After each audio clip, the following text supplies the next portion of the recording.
Novel تیرے عشق کی چھایا میں، تحریر اروش خان، ایپیسوڈ نمبر 12۔ روحا دیر رات تک نیچے لاؤنج میں سب کے ساتھ بیٹھی رہی، جہاں سبھی خواتین باتوں میں لگی تھیں۔ 12 بجے کے بعد ہی وہ سب اپنے اپنے کمروں میں آئیں۔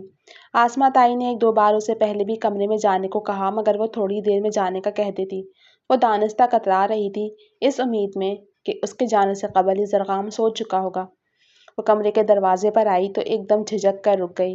اس سے قبل وہ کبھی زرغام کی موجودگی میں بلا وجہ اس کے کمرے میں نہیں جاتی تھی اور نہ ہی کبھی بنا دستک کے اندر داخل ہوتی تھی، مگر آج تو وہ دستک نہیں دے سکتی تھی۔ وہ آہستہ سے دروازہ کھولتے اندر داخل ہوئی، جہاں سامنے ہی زرغام بیڈ پر دراز تھا، آنکھوں پر بازو رکھے۔ اس کے ہلتے پاؤں اس کے جاگتے ہونے کے گواہ تھے۔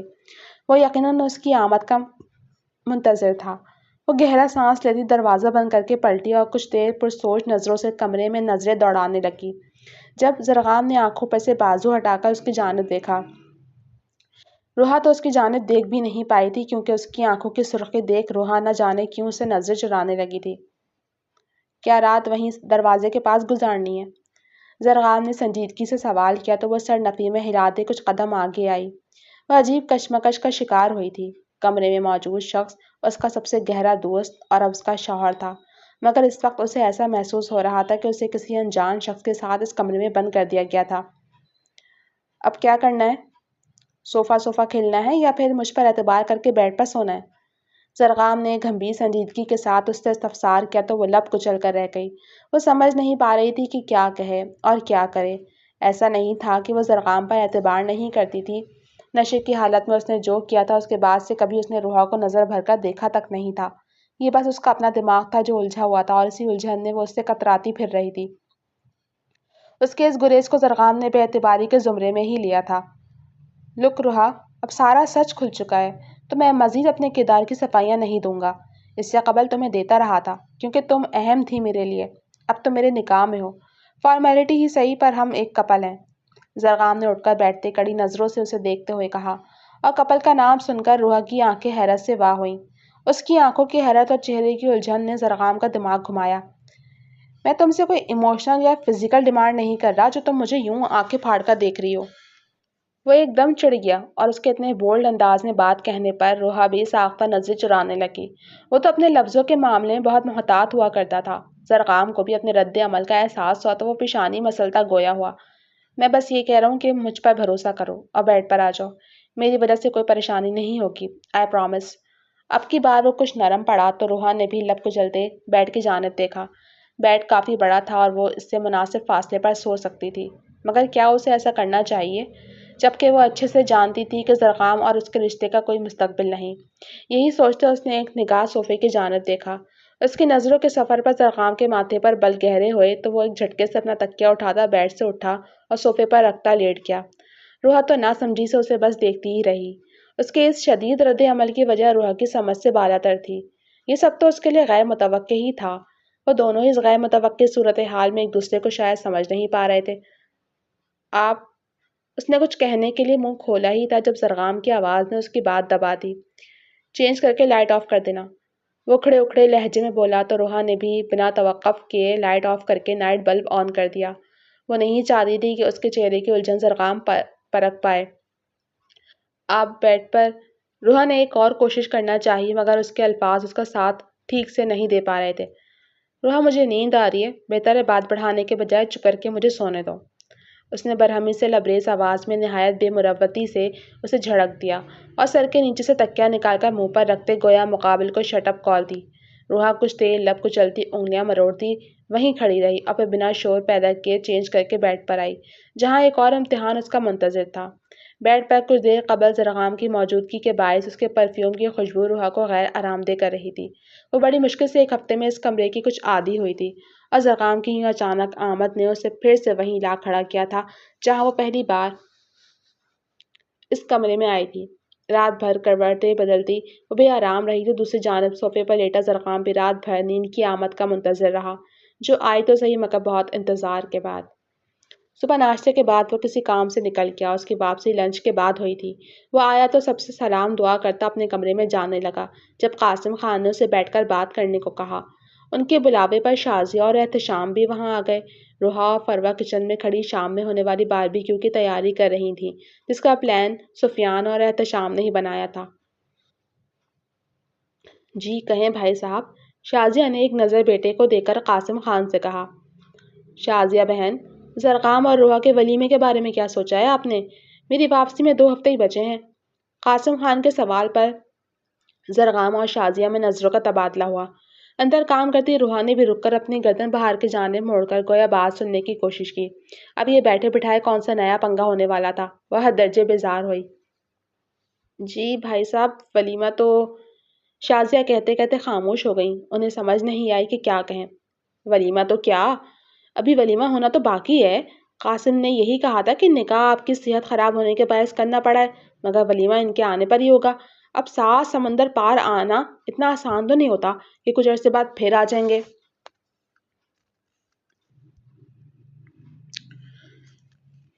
اب کی بار آسمہ تائی نے تند لہجے میں کہا تو زرقام نے نظر اٹھا کر ماں کو دیکھا۔ نہیں آسمہ بہن، میرا وہ مطلب نہیں تھا۔ میرا مطلب تھا کہ یوں اچانک ولیمے کی تیاریاں… آپ کو تو پتہ ہے بچوں کے کتنے کتنے پلانز ہوتے ہیں، اور روحا تو اپنے امتحانات میں مصروف رہی ہے۔ نکاح بھی جلد بازی میں ہو گیا، مگر اب ولیمہ میں چاہتی تھی پوری دھوم دھام سے ہو۔ شازیہ بیگم نے بات سنبھالتے ہوئے چہرے پر مسکراہٹ سجائے کہا۔ شازیہ بہن، میں سمجھ سکتا ہوں، پر آج کل پیسہ دے کر سبھی کام جلدی ہو جاتے ہیں، اور پھر 1 ہفتے میں روحا اپنی شاپنگ وغیرہ کر لے گی۔ قاسم خان نے فیصلہ کن انداز میں کہا۔ تم کیا کہتے ہو زرقام بیٹا؟ آسمہ چچی نے کب سے خاموش بیٹھے زرقام کو مخاطب کرتے اس کی رائے جاننی چاہی۔ جیسے سب کو مناسب لگتا ہے، زرقام نے غائب دماغی سے جواب دیا۔ وہ اس سلسلے میں سوچ کر تو واپس نہیں آیا تھا۔ تو پھر اگلے ہفتے کی کوئی تاریخ رکھ لیں۔ آسمہ تائی نے فوراً صلاح دی تو اندر کھڑی روحا نے بے چینی سے پہلو بدلا۔ آنٹی، یہاں تو بکنگ پر منحصر ہوتا ہے کہ ان دونوں میں کوئی بینکویٹ کی بکنگ ملے گی یا نہیں۔ سفیان جو ساری گفتگو خاموشی سے سن رہا تھا، سوچتے ہوئے بولا۔ اس کی فکر نہ کریں، میرے دوست کا بینکویٹ ہے یہاں، کوئی اور نہ ملا تو وہی بک کروا لیں گے، میں بات کرتا ہوں اس سے۔ احتشام نے مشورہ دیا۔ سبھی میں نظروں کا تبادلہ ہوا، مگر زرقام کچھ نہ بولا۔ بس شازیہ بیگم ہی کچھ نہ کچھ کہتی ان لوگوں کی باتوں کا جواب دیتی رہیں۔ وہ رات بھر بے آرام رہا تھا، اور اب یہ ولیمے کی بات کر کے قاسم خان نے اسے مزید الجھن میں ڈال دیا تھا۔ وہ کمرے میں آتے ہی پیٹ کے بل بیڈ پر ڈھہ گیا۔ وہ اپنی چیزوں کو لے کر بہت حساس تھا، اور اب روحا کی اس کے کمرے اور بیڈ پر موجودگی کو بھی وہ شدت سے محسوس کر رہا تھا۔ ایک گہرا سانس لیتے اس نے اپنے اندر کی الجھن اور اضطراب کو خارج کرنے کی تگ و دو کی، مگر اس کے نصیب میں شاید سکون کی یہ چند گھڑیاں بھی نہیں تھیں۔ روحا دروازہ کھولتی اندر آئی تو نگاہ بیڈ پر آڑے ترچھے لیٹے زرقام کو دیکھا، جو کروٹ بدل کر سیدھا ہوا۔ آپ نے انکار کیوں نہیں کیا؟ روحا نے چھوٹتے ہی سوال کیا۔ تم کر دو یار، اس نے چھت پر نظریں گاڑے اکتائے ہوئے لہجے میں کہا اور ایک گہرا سانس لیا۔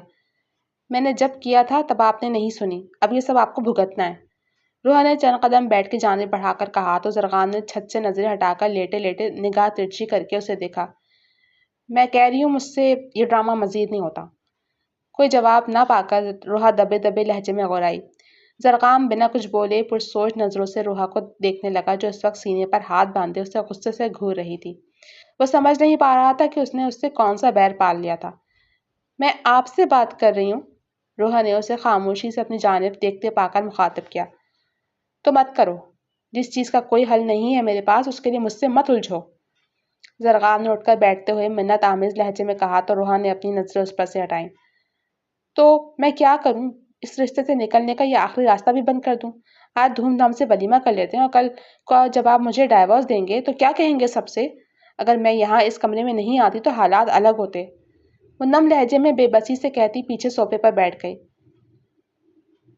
میں بھی بے بس ہوں۔ جو بھی یہاں ہو رہا ہے وہ تمہارے تایا کے لیے ہو رہا ہے۔ اس کے باوجود اگر تم چاہتی ہو کہ میں سارا سچ تمہارے تایا سے کہہ دوں تو مجھے اعتراض نہیں، مگر خدا کی قسم اس کے بعد تم مجھے کسی بات کے لیے ذمہ دار نہیں ٹھہراؤ گے۔ اگر تم نے ٹھہرایا تو اپنے ہاتھوں سے تمہارا بھی گلا دبا دوں گا۔ زرقام نے سنجیدگی سے کہتا آخر میں گویا اپنے اندر دبے غصے اور الجھن کو باہر نکالا تو روحا کچھ دیر بے یقینی سے اسے دیکھتی رہی۔ وہ اتنا تلخ ہو سکتا تھا روحا نے سوچا بھی نہیں تھا، مگر یہ سب بھی تو اس کے اپنے رویے کی بدولت تھا۔ زرقام کہہ کر اٹھ کھڑا ہوا باہر کی جانب چلا گیا۔ نہیں، تایا سے کچھ مت کہیں، وہ لب کچلتی اپنے آنسوؤں پر بند باندھنے کی کوشش میں ہلکان ہو رہی تھی اور زرغام کو اسے دیکھ اپنے الفاظ کے سخت ہونے کا احساس ہوا، مگر اب کچھ نہیں ہو سکتا تھا۔ اس کے معذرت کرنے سے یہ مسئلہ حل نہیں ہونا تھا۔ وہ کچھ سیکنڈ اسے دیکھنے کے بعد کمرے سے نکل گیا۔ شام میں باہر احتشام اور سفیان سب کے لیے تکے اور کباب بنانے میں مصروف تھے، جبکہ خواتین مزے سے بیٹھی تکے تیار ہونے کے انتظار میں دیگر لوازمات سے لطف اندوز ہو رہی تھیں۔ ستمبر کے اوائل میں ہی برطانیہ کا موسم کافی سرد ہو گیا تھا۔ سبھی انگیٹھی رکھے باہر بیٹھے تھے، سوائے زرغام کے جو کام کا بہانہ کیے اس وقت اپنے کمرے میں گھسا ہوا تھا۔ شازیہ زرغام کو بلا کر لانے کا کہہ کر اندر چلی آئیں کیونکہ روحا اس وقت تکے سیخوں پر لگانے میں سفیان کی مدد کر رہی تھی۔ زرغام، شازیہ دستک دیتی اندر داخل ہوئیں تو زرغام کو بے مقصد بیڈ پر لیٹا دیکھ کر اس کے پاس چلی آئیں۔ ان کا یہ بیٹا تو ایسی باربیکیو پارٹیوں میں سب سے آگے ہوا کرتا تھا، اور آج حالات اس نہج پر پہنچ چکے تھے کہ وہ اس سارے شور اور ہنگامے سے دور اپنے کمرے میں چھپا بیٹھا تھا۔ آئے ماما۔ وہ اٹھ بیٹھا تو شازیہ نے ایک ناسمجھ نگاہ کمرے میں ڈالی جہاں سگریٹ کی خوشبو کو وہ محسوس کر گئی تھی۔ زرغام اس اکلوتی بری عادت کا شکار تھا، یہ بات وہ جانتی تھی۔ وہ خاموشی سے اس کے پاس آ کر بیٹھ گئیں۔ پریشان ہو؟ زرغام کے سر پہ ہاتھ پھیرتے انہوں نے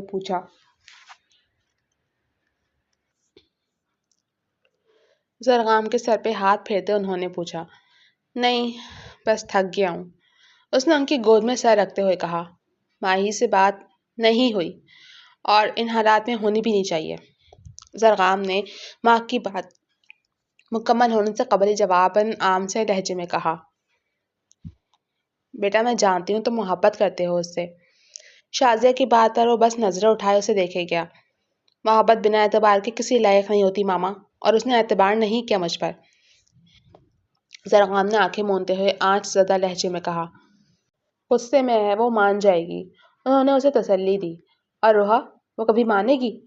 زرغام نے بند آنکھوں کے ساتھ سوال کیا تو شازیہ کچھ دیر پرسوچ نگاہوں سے اپنے خوبرو بیٹے کو دیکھتی رہیں اور پھر مسکرا دیں۔ اسے آج ہی بس روحا کی فکر تھی۔ میں سمجھ سکتی ہوں بیٹا، یہ جو ہو رہا ہے تم دونوں کے لیے مشکل ہے، مگر وہ لڑکی ہے، اس کے لیے یہ سب تمہاری نسبت زیادہ پریشان کن ہے۔ تم سمجھتے ہو اسے، جانتے ہو اس کی عادت کو بچپن سے۔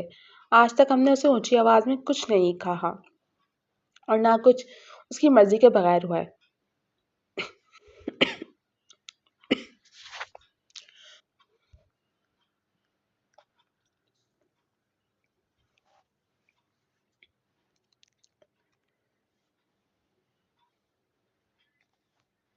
اور اب اچانک اتنا سب کچھ اور پھر زندگی کا اتنا بڑا اور اہم فیصلہ، وہ بھی اس کی رضا کے بنا، ایسے میں اس کا رد عمل جائز ہے، شازیہ نے اسے سمجھاتے ہوئے کہا۔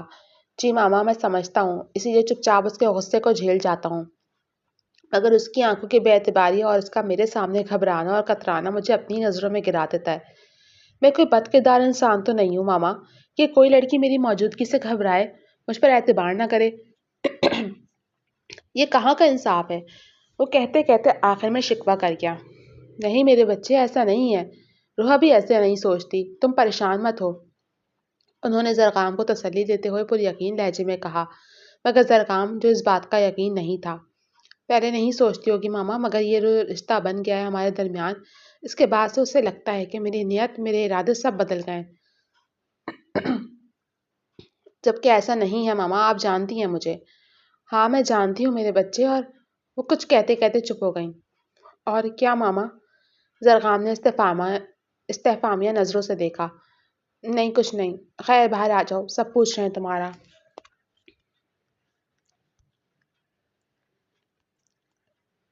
انہوں نے اس کے سوال کے جواب میں سر جھٹک کر ٹالتے اسے نیچے آنے کو کہا تو وہ سمجھ گیا کہ اس کی ماں کچھ کہنا چاہتی تھی جو نہیں کہہ سکیں۔ البتہ اب اس نے روحا سے ایک بار آرام سے بات کرنے کا پختہ ارادہ کر لیا تھا۔ چلیں، وہ کہتا اٹھ کھڑا ہوا اور ماں کے ہمراہ باہر آیا جہاں تکوں کی اشتہا انگیز خوشبو کے ساتھ ساتھ سفیان کے چٹکلے اور احتشام کے کہکوں نے ایک خوشگوار ماحول پیدا کر رکھا تھا۔ وہ بھی ماں کی ہدایت پر وہاں بیٹھا سب کے ساتھ خوشگوار موڈ میں باتیں کرنے لگا۔